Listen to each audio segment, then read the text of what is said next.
गोपाला। भज गिरिधर गोविंद गोपाला। भजो मुरली मनोहर नंद लाला। भजो मुरली मनोहर नंद लाला। भज गिरिधर गोविंद गोपाला। भज गिरिधर गोविंद गोपाला।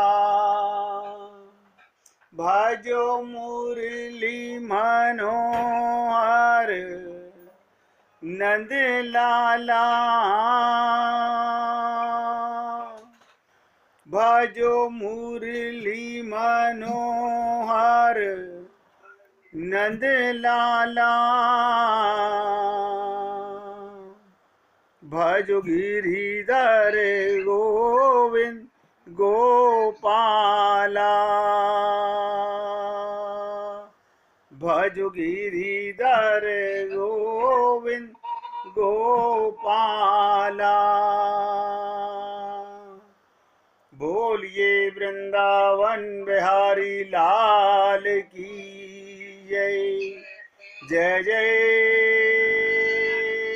श्री राधे। जय जय श्री राधे। सभी भक्तों को आज मोहिनी एकादशी की हार्दिक शुभकामनाएं। पूरे वर्ष में ये एक ही एकादशी आती है जिसको मोहिनी एकादशी कहा जाता है। बहुत महान एकादशी है। अगर ये जीव जैसे मनुष्य शरीर सब शरीरों में सबसे उत्तम है, इसी प्रकार एकादशियों में सबसे उत्तम मोहिनी एकादशी है। आप मोहिनी एकादशी पर कल हमने आपके साथ रामानुज संप्रदाय के पंच रहस्य को समाप्त किया। उस ग्रंथ की समाप्ति के बाद हम सोच रहे थे कि आज आपके साथ क्या शुरुआत की जाए, तो मन में आया कि पंच रहस्य के बाद तो एक ही मन में भाव होना चाहिए, और वो होता है आनंद की प्राप्ति। अगर जीवन के पंच रहस्य समझ में आ जाते हैं, पंच महाभूत को ये जीव समझ लेता है, स्वयं का तत्व ज्ञान हो जाता है कि मैं कौन हूँ, मेरा कौन है, मेरा मुझे कैसे मिलेगा, मेरे को मैं कैसे प्राप्त कर पाऊंगा, और कौन है संसार में जो मुझे मेरे से मिलने नहीं दे रहा। इन पंच रहस्यों के बाद मैं आज मोहिनी एकादशी के दिन से आपके साथ आनंद की प्राप्ति, अब मेरा कुछ दिनों तक जो चर्चा होगी वो आनंद की प्राप्ति का ही होगा। क्योंकि पंच रहस्यों के बाद मैंने ये विचार किया कि प्रत्येक जीव आनंद चाहता है, हमें भी वही चाहना चाहिए। तो उसकी प्राप्ति हमें कैसे हो? सबसे पहले वर्ष के सबसे पवित्र महीनों में वैशाख मास की भी गिनती की जाती है। पुराणों में इसे कार्तिक माह की तरह ही पुण्य फल दायिनी माना गया है। इसी कारण इस माह में आने वाली एकादशी भी बहुत महत्व रखती है। वैशाख शुक्ल एकादशी को मोहिनी एकादशी कहा जाता है। इस एकादशी का व्रत करने से, अब बहुत ध्यान से सुनिएगा, मैंने कहा व्रत करने से, व्रत करने का मतलब खाली पेट रहने से नहीं है। थोड़ा करेक्शन समझ लीजिएगा। खाली पेट रहने से नहीं है, संकल्प करने से है। आज मैं ये संकल्प करता हूं कि मुझे अब भगवान से ही प्रेम करना है, अपने जीवन को ही कृतार्थ करना है। ये उपवास है। अरे ऐसा नहीं है कि आप सब लोग इसका अर्थ नहीं समझ रहे होंगे।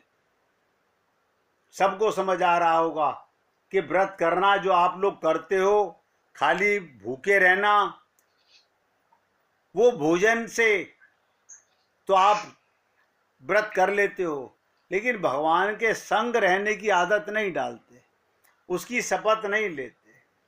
जो जीव आज की एकादशी के दिन भी अगर ये कमिटमेंट करता है अपने आप से कि मैं आज ये शपथ लेता हूं, अब मुझे मोह माया के बंधनों से मुक्त हो जाना है।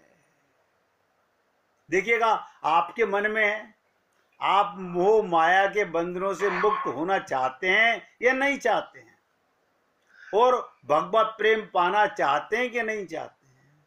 ये एकादशी भगवान श्री कृष्ण को परम प्रिय है।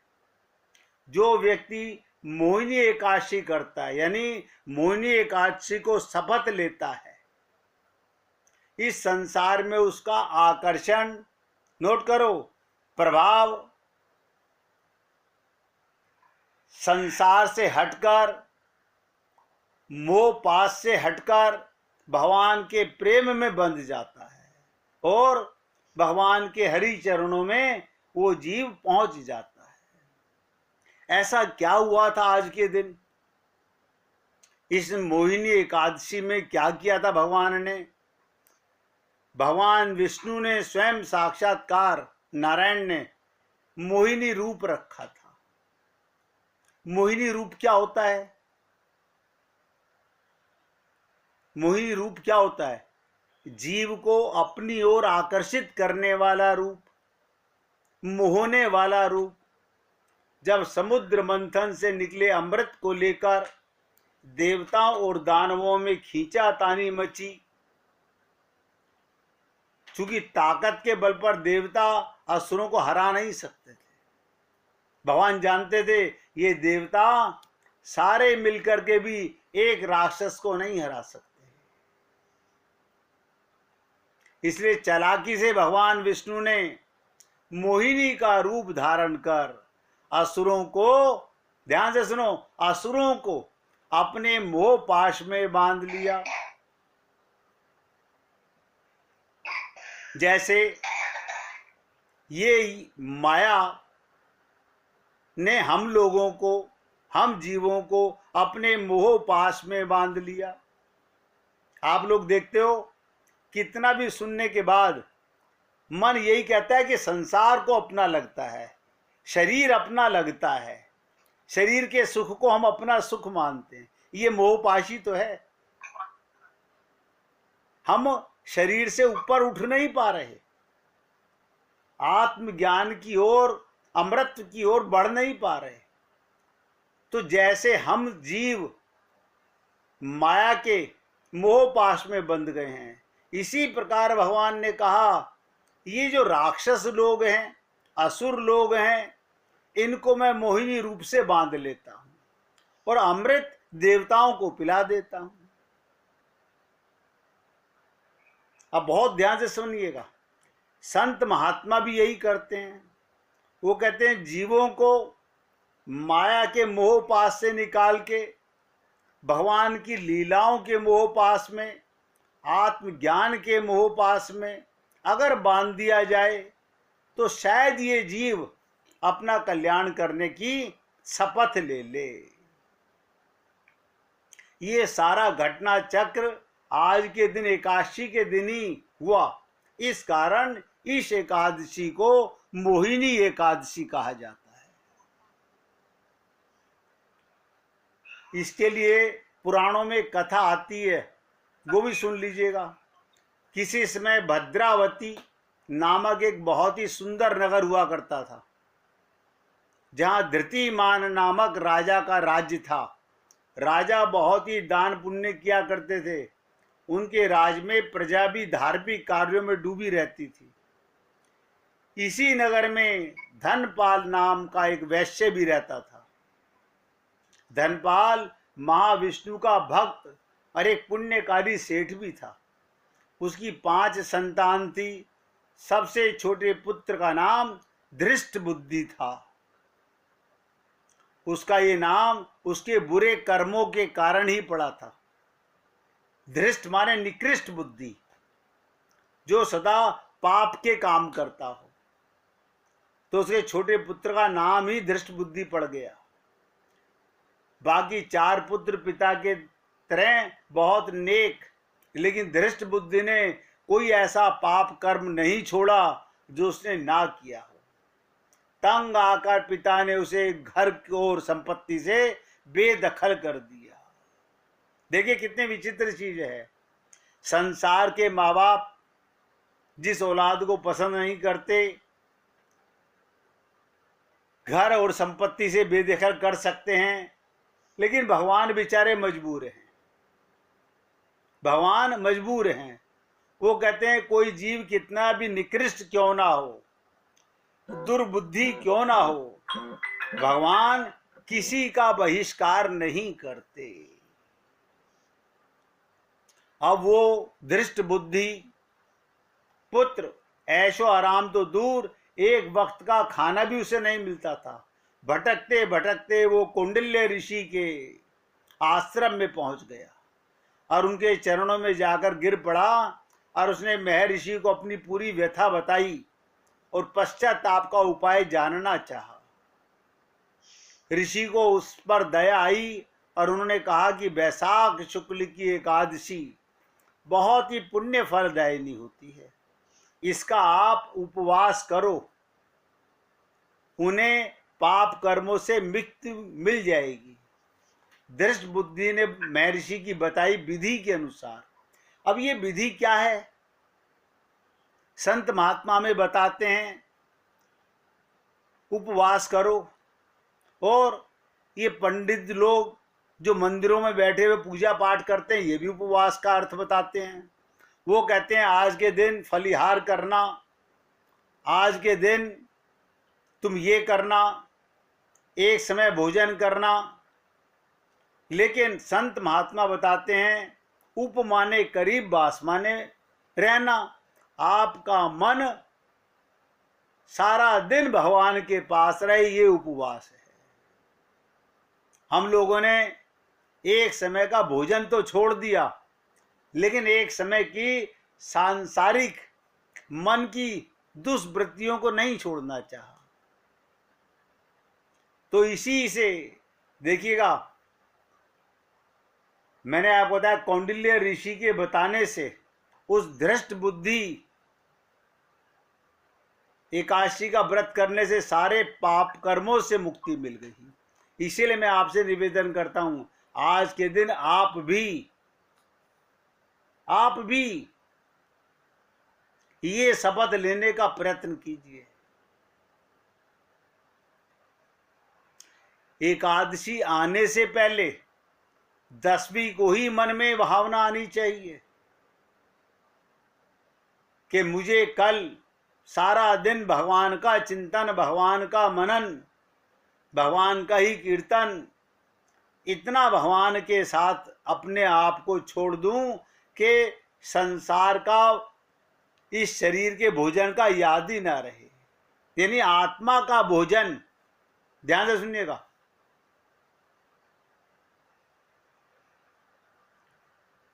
तो ऐसा करने से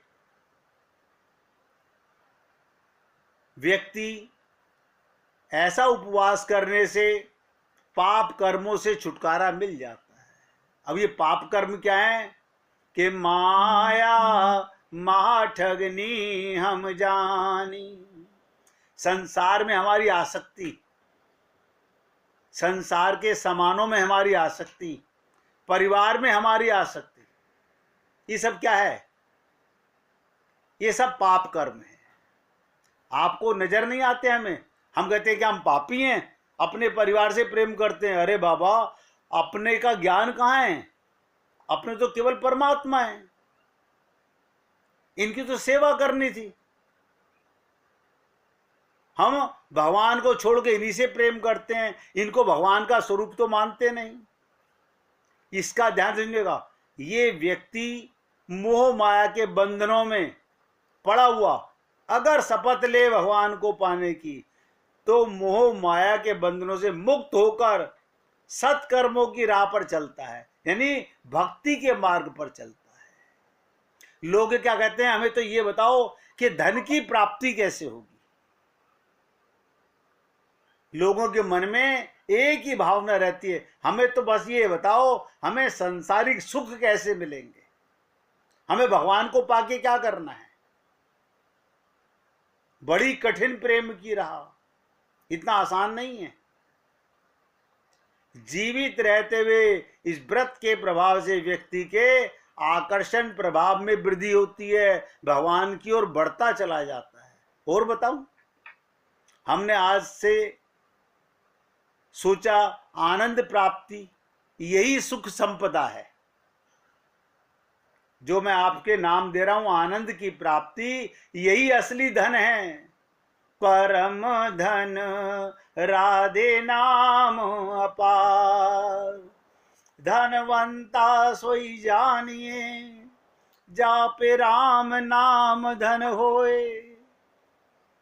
तो हे पुण्य आत्माओं, मैं आज के दिन आप सबके साथ इस सुख संपदा में वृद्धि कराने के लिए, आनंद की प्राप्ति के लिए आगे आपके साथ चर्चा शुरू करना चाहता हूं। लेकिन हम लोग ये सोचें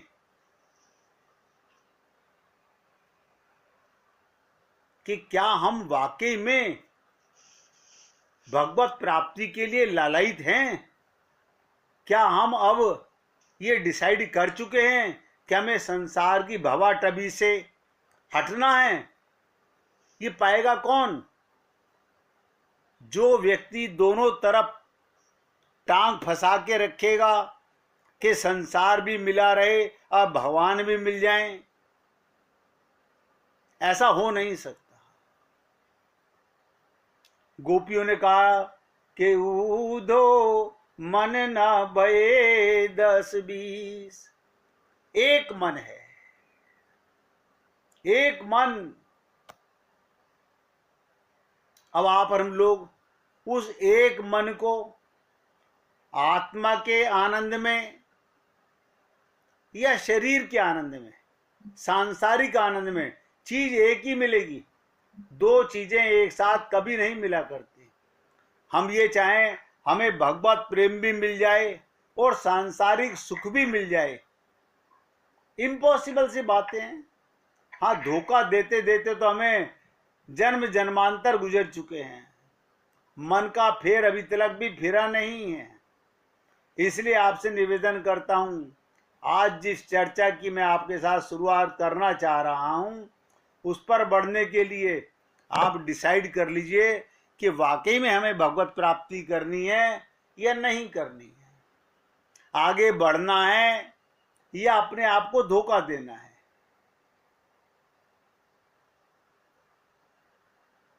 हमें क्या करना है, ये बात हमें डिसाइड करनी है। हमारी जगह कोई दूसरा डिसाइड नहीं करेगा। भगवत प्राप्ति हमें होगी, भगवान हमें मिलेंगे, ऐसा कभी नहीं हो सकता हमारी जगह किसी और को भगवान मिल जाए और हमारा कल्याण हो जाए।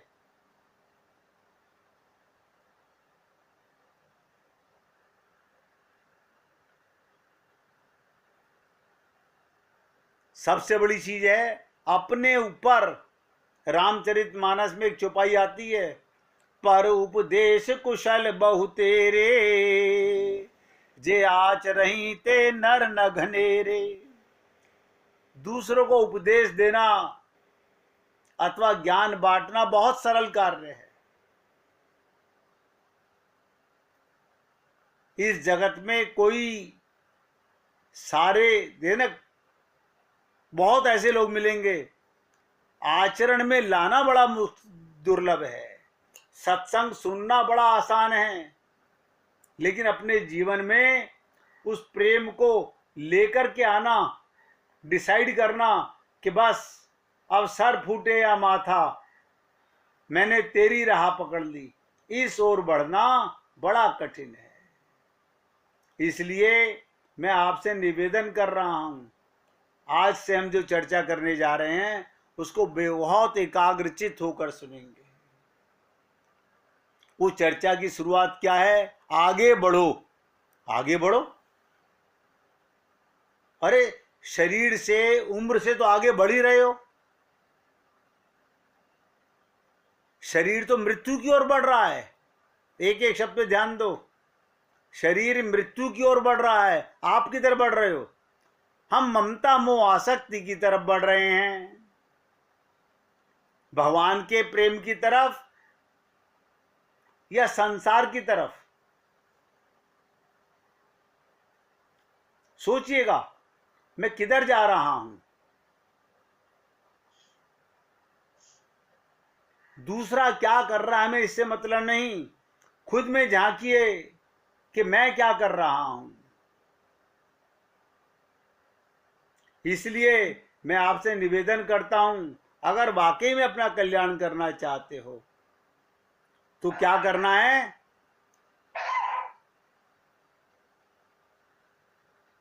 बहुत ध्यान से सुनो। ये जो आपका मन अशांति और अतृप्ति से सदा विचलित रहता है, मन बहुत अशांत रहता है, अतृप्त रहता है, इसमें बस एक ही मुख्य कारण है। क्या कारण है? आपको भगवान पर, संत महापुरुषों पर, उनके उपदेशों पर पूर्ण श्रद्धा, अटल विश्वास नहीं है। यह बात मैं पहले भी आपसे कर चुका हूं, ये पक्का मान लो। आज भी अपने परिवार के मेंबरों पर कितना विश्वास है, अपने इस पापी मन पर कितना विश्वास है, अपनी बुद्धि पर कितना विश्वास है। ये दो ही शब्द हैं, अश्रद्धा और अविश्वास। मुख्य कारण है हृदय की मलिनता, अर्थात अभी हमारा हृदय बहुत अधिक पाप युक्त है। कोई अपने आप को पापी मानता नहीं। अनंत जन्मों के किए गए गंदे संसारिक चिंतन और पाप आदि करने के अभ्यास के फलस्वरूप इस रोग का बस एक ही उपाय है। उपाय नोट कर लें सब लोग। अनंत जन्मों के पाप मिटाने का एक ही उपाय है, निरंतर भगवत जन हरिजन का चिंतन, जिसे सीतारामाचार्य जी ने कहा, बैठत उठत घूमत फिरत बस यही नाद लगाए दे। ध्यान से सुनो, भले ही आपका मन भगवत जनों में ना लग रहा हो, क्योंकि कभी लगाने का अभ्यास दृढ़ता से किया ही नहीं है हमने। आप सोचिएगा, कब आपने प्रयत्न किया आज मन को संसार से हटा के भगवान में ही लगाना है। आज एकादशी है, मुझे आज किसी से सांसारिक चर्चा नहीं करनी है। हमने बहुत की। बस हमने क्या डिसाइड किया, आज एकादशी, आज चावल नहीं बनाएंगे, आज गेहूं की रोटी नहीं खाएंगे, पकवान बना के खाएंगे शाम को। मैंने कहा अभ्यास दृढ़ता से किया नहीं, फिर भी जुट जाओ अपनी पूरी शक्ति लगाकर निरंतर हरि गुरु का चिंतन करने में। और ये भी ध्यान रखो, हरिजन के प्रति अनुकूल चिंतन हो, प्रतिकूल ना हो, उनके विपरीत मत सोचो। विपरीत भाव हृदय में आते ही इस प्रकार उसको सावधानी से भगा दो। जैसे भोजन के समय ध्यान रखते हो कंकड़ बाल ना आ जाए, वैसे ही तुरंत उस विपरीत भाव लाने वाले कारण दोनों को तुरंत पीछे धक्का दो, निकाल के बाहर फेंको। इस प्रकार भजन का अभ्यास करते करते जैसे जैसे हृदय से मैल की परत उतरती जाएगी, हृदय शुद्ध होता जाएगा, वैसे ही वैसे आपको भगवान और संत अधिक प्रिय लगने लगेंगे और उनकी वाणी पर श्रद्धा बढ़ती जाएगी और जैसे ही श्रद्धा विश्वास 100% हुआ कि तुरंत आपका समस्त कार्य सदा सदा को सिद्ध हो जाएगा। ये गाड़ी चल पड़ेगी, ये गाड़ी आगे की ओर सरकने लगेगी। अब 1 मिनट कीर्तन कीजिए, फिर आगे चर्चा करते हैं।